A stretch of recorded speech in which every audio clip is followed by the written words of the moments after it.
യേശുവിൻ്റെ തിരുനാമത്തിന് അനന്തയോഗ്യതയുണ്ട്.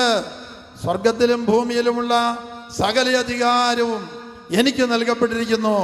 മരിച്ചുയർത്ത യേശു മത്തായി 28:18 പറയുന്നു, ഇതാ ലോകാവസാനം വരെ ഞാൻ നിങ്ങളോടുകൂടി ഉണ്ടായിരിക്കും.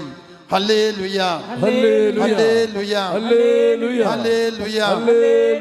നമുക്ക് ചുറ്റും അഴിമതി, കൈക്കൂലി, ക്രൂരത, നീചത വരുമ്പോൾ നമുക്ക് വേണ്ടി പ്രാർത്ഥിക്കാതെ ഇതേ തിന്മയ്ക്ക് അടിമപ്പെട്ട ഒരു 50,000 പേരെ, ഒരു 5 ലക്ഷം പേരെ കർത്താവായ യേശുവിൻ്റെ തിരുരക്തം കൊണ്ട് കഴുകണമേ, തിരുരക്തക്കടലിൽ മുക്കണമേ, കഴുകണമേ, പരിശുദ്ധാത്മാവ് കൊണ്ട് നിറയ്ക്കണമേ. നമ്മൾ 1-2 പേര് കൂടി ചെല്ലാം, ഒറ്റയ്ക്ക് ചെല്ലാം. 5 ലക്ഷം പേരിലേക്ക് കർത്താവായ യേശുവിൻ്റെ തിരുരക്തം കടന്നു ചെല്ലും. സാത്താൻ്റെ ശക്തി അപ്രത്യക്ഷമാകും. കൈ ഉയർത്തി